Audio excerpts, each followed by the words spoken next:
sais que quelqu'un me disait, tu sais que le noir, en fait, les gens l'ont attribué au monde des ténèbres. Ils l'ont attribué au fil de la haine.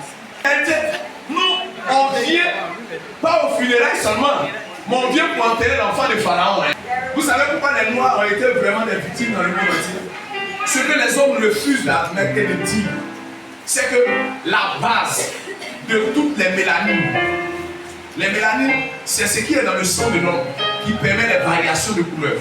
La base de toutes les mélanines, c'est le noir. Donc, le fait que toi et moi nous sommes vivants, nous sommes un danger pour l'humanité. Parce que pour que l'humanité puisse aller de l'avant, ils ont besoin de nous. Pour que celui qui dit qu'il est parfois il puisse aller de l'avant, il a besoin de nous. Pour que celui qui dit qu'il est chinois, il a besoin de nous. Parce qu'en nous, on trouve du chinois, en nous, on trouve du blanc-fouet, en nous, on trouve toutes les couleurs. Parce que le noir, quand tu le maries, une autre couleur, ça va ensemble. Et à la fin, il me dit que, sais-tu que le noir, c'est le symbole de la royauté. Monsieur le rappelle, il dit le noir est le symbole de la royauté parce que c'est dans le noir. En fait, Dieu lui-même est la manifestation du noir. Il dit, ah, c'est comment ça? Il dit oui, parce que le noir symbolise la grandeur et la royauté. Essayez de stigmatiser les hommes africains. Ils ont essayé de tuer notre esprit. Ils ont essayé de nous rabaisser, de nous amener à ne pas considérer même notre tête, au point de nous prêcher un évangile pour qu'on change notre tête. Frère, ton noir que tu es là, c'est la couleur de base. C'est une chose, s'ils sont le toit, toi tu es ce qui permet au toit d'être. Ne négliger ta vie parce que tu es un roi. Tu es un roi, tu es une homme. On ne laisse pas le diable jouer avec ta vie. C'est pas que ton prix non plus pour attacher sa tête. Parce qu'il nous fait croire qu'on est rien. Oh, en réalité, on est des personnalités importantes. Parce que lui, regarde, arrête de te négliger. Il y a des luttes. Je te réveillerai pour que tu vois ta victoire. Yes. Tu te réveilles pour combattre. Mais tu vas te coucher dans quelques heures. À ton réveil, les choses se sont déjà accomplies. Mon Dieu est vivant pour celui qui croit en lui. Il y a des mystères qui s'opèrent la nuit. Et je pose la question au sage. Il dit, mais le sage, dis-moi, toutes les lumières s'éteignent. Il dit, mais pourquoi les lumières doivent s'éteindre dans le noir? Parce que quand les lumières sont dans le noir, les lumières empêchent une bonne croissance des plantes. La nuit noire permet aux plantes de se développer. Donc il y a des choses où la lumière va s'éteindre. Je ne sais pas à qui je veux parler. Mais le Seigneur me dit de te dire, il y aura des temps dans ta vie où tu auras l'impression que la lumière a disparu dans ta vie. Il y aura des temps dans ta vie où tu auras l'impression que le Saint-Esprit t'a abandonné. Où tu auras l'impression que le Seigneur t'a laissé tomber. Tu es dans une phase de ta vie qu'on appelle le temps noir. Dans cette partie de ta vie, c'est là où Dieu prend le temps de faire pousser des racines. Il fera pousser des feuilles. Personne ne verra dans le laboratoire céleste. C'est le lieu où Dieu prend le temps. Tous ceux qui t'entendront, tous ceux qui entendront ta voix diront, mais c'est qui ça? Parce qu'ils ne savent pas ce qui se passe. Mais au lever du jour, quand le jour se pointera devant toi, les feuilles de ta vie auront déjà poussé. Il a déjà vu dans le sang. Dieu a déjà fait un travail. Je prophétise et je déclare, quel que soit ce qui a été fait, quelle que soit la page noire de ton histoire, moi à partir de ce soir, quel éternel te fera pousser au nom de Jésus. Ceux qui n'ont pas su pourquoi ils se moquaient de toi, ceux qui n'ont pas su pourquoi ils t'insultaient, parce qu'ils ne savent pas pourquoi ils t'insultent. Il y a des gens qu'on insulte, ils ne savent pas pourquoi on les insulte. Il y a des gens avec qui on se moque, ils ne savent pas pourquoi on se moque. Il y a des gens qu'on les rejette, ils ne savent pas pourquoi on les rejette. Il y a des gens qu'on rabaisse, ils ne savent pas pourquoi on les rabaisse. Ça fait partie des engrais qui vont te permettre de pousser. Lorsqu'on te rejettera, c'est l'engrais numéro 1.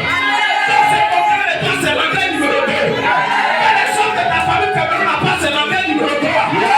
Dieu mettra autant d'engrais de ton sang. Peut-être la terre que tu as commencé à faire, tu es dans cette salle. Elle va commencer à te dire, ton éclair est vivant pour te faire pousser. La terre qui te demande de te de changer, de classer pour te fabriquer, pour te tailler.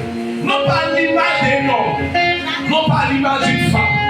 C'est pourquoi je dis à des gens qui aiment se comparer aux autres, vous perdez le temps parce que vous n'êtes pas fait à leur image.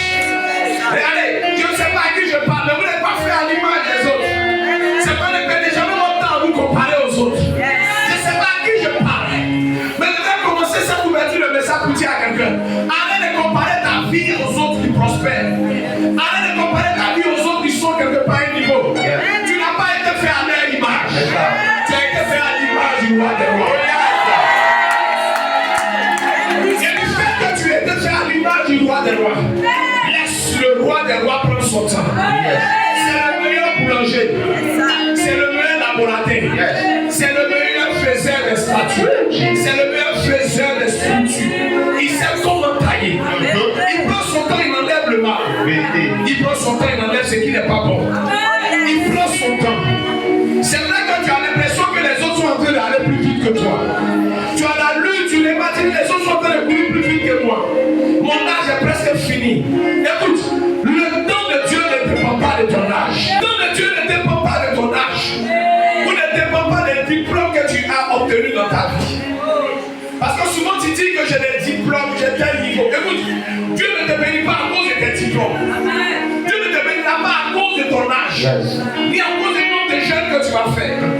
Mais Dieu va changer ton histoire. Tu sais pourquoi? À cause de son grand nom. Son grand nom que tu portes pour te promener. Ce grand nom que tu as mis sur toi comme un sacoche. Ce grand nom que tu prends pour aller en cité universitaire. Pendant que tout le monde est en train de se tourner vers le mal, tu dis non, moi j'ai un nom qui ne me permet pas de faire ces genres de choses. Pendant que tout le monde choisit un chemin qu'on appelle le raccourci, tu dis moi je préfère attendre au carrefour. Pendant que tout le monde te dit mais tu es bête, tu dis je préfère attendre la bêtise. Et tu te poses la question à un moment donné parce qu'il commence à faire soir. Et tu te dis mais est-ce qu'il y aura un lendemain pour moi? Je suis venu te dire une chose cette nuit. Que lorsque le soir arrive, il y aura forcément un lever du jour. Il fait soir. C'est que l'Éternel a fini de signer un arrêt de réussite. Il a déjà signé à ton sujet. Le lever Job, ce n'est pas parce que Job était un homme important.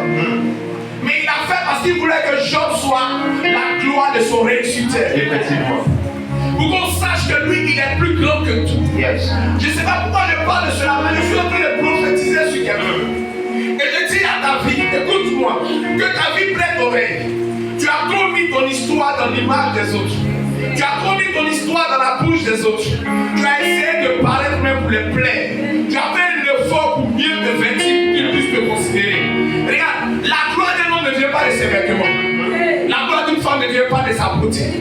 La gloire d'un homme vient de celui qui l'a choisi. L'Éternel te donnera de pousser parmi les hommes. Il te donnera de pousser parmi les hommes. Tu as faim, les autres n'ont pas faim. Quand tu manges, les autres ne mangent pas. Pour dire que vous n'avez pas la même histoire. Vous n'aurez pas la même terminaison. La vie en fonction des autres. Écoute, épargne-toi le désir de ressembler à quelqu'un. Commence à ressembler à toi-même. Que tu sois. Parce qu'il est un plan merveilleux pour ta vie. Tous ceux qui t'ont condamné, parce que quand j'ai regardé l'histoire de Bartimée, il y a des gens qui sont nés pour condamner. Mais c'est juste qu'ils le fassent. Ils le font parce que c'est utile. Tu dois monter l'échelle. S'il n'y a pas d'échelle, il n'y a pas de sommet. S'il n'y a pas d'escalier, il n'y a pas d'auteur. Toutes ces personnes sont des escaliers sur qui tu vas monter bien. C'est pourquoi quand quelqu'un dit de toi, pousse un petit ricanement pour dire c'est toi là qui vas venir, comment j'ai monté sur toi.